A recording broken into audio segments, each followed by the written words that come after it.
Welcome back, you guys, to Andy the Banker Show. We got a problem, all right? The problem is that when Liberation Day was announced, it was supposed to be that China is tariffing the US at 67%. Well, then why the hell is it that just 2 days later, China retaliates against the US with the 34% tariff on all US goods? How is that possible if Donald Trump said that they were tariffing us at 67%? All right. Now, if the numbers were similar, let's say they were tariffing us at 37 and then they announced a 34, I get it. There's a rounding error, right? But the fact is that 34% that tariff announced by China and 67% tariffs that Donald Trump is announcing that China is charging us, there's a huge difference there. All right, there's way too big of a difference that we might essentially have a policy mistake here. We might essentially have an issue where whatever chart that he brought up on Wednesday, that just might be baloney. That just might be freaking abracadabra, right? Freaking poof, right? He came out of twin cheeks. All right.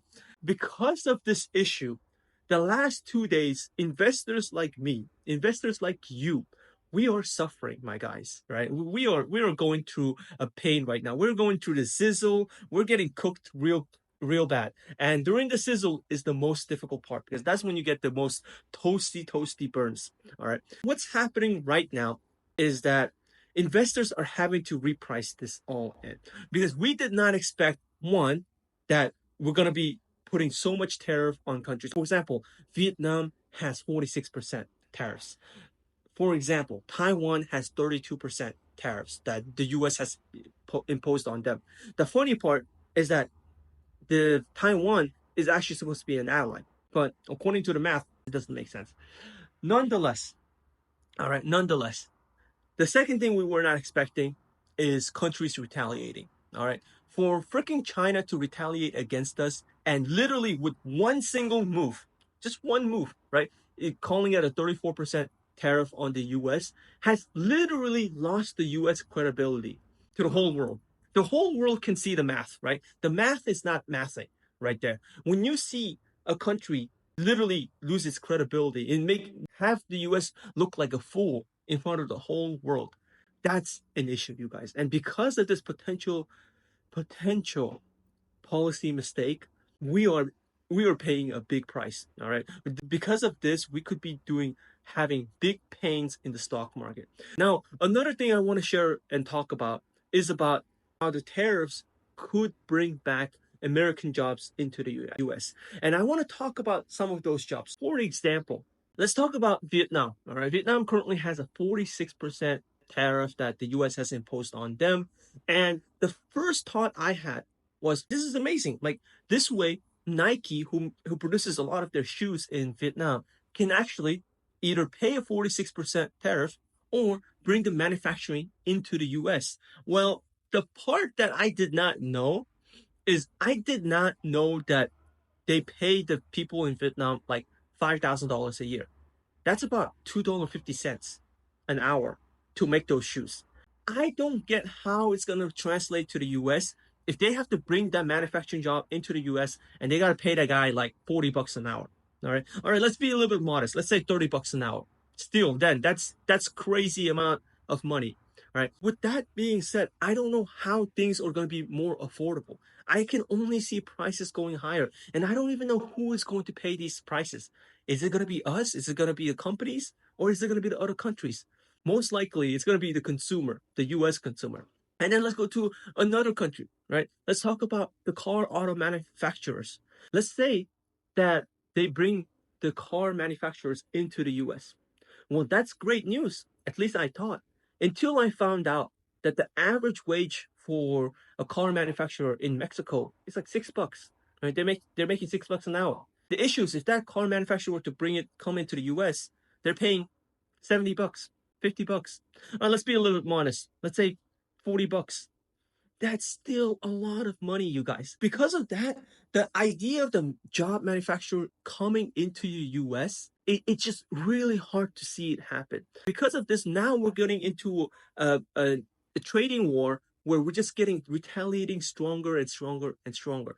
And the big issue about China retaliating against us, not only does it make us look like it's a fool, it encourages other countries to do the same. Now, since China has retaliated, other countries, the other 200 countries, can say, hey, you know what? I want to go ahead and maybe retaliate against the US, right? And impose their own tariffs, which will be different from the freaking tariffs that Donald Trump has posted on his chart. And I don't even know how he got those numbers in the chart, but literally 2 days right after he posting it, it does not look good, you guys. It does not look good at all. Now, with all that being said, with all that negativity, I have still bought into the stock market.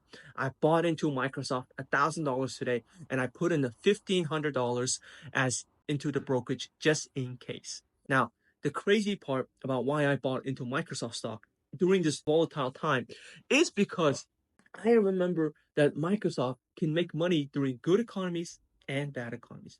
Here's what I mean. I remember back in COVID 2020 how Microsoft was still able to make money with governments being shut down. Microsoft was still able to make money during a recession where people were not spending money. And one of the reasons I believe that is because Microsoft is essential. You cannot run a business without a Microsoft. Or let me rephrase that. Microsoft makes your company better. Without Microsoft, you are running your company less efficiently. Microsoft makes your country better. It does not matter if the other countries want to retaliate against Microsoft because Microsoft makes your country more efficient. We're in a situation where in either way, Microsoft is essential. And as a result, it's one of the reasons why I had bought into the stock.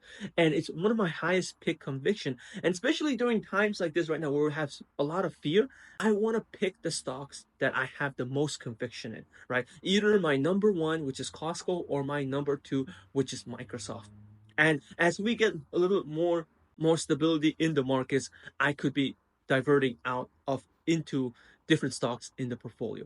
But at this current moment in time, I want to go ahead and concentrate a little bit more to my biggest convictions. One of the things that investors have been sharing with me is they're asking me, Andy, why the hell would you buy in the stock market? Are you crazy? We have more downturn to come. One thing I got to share with you is that I literally have a choice. Because what are my options? You have to really think about it. If I don't buy into the stock market, I'm going to get hammered by all the price increases that I'm expecting to see. Take a look at all these tariffs that's imposed by Donald Trump. Somebody has to pay those tariffs. And as a result, that's going to increase higher inflation.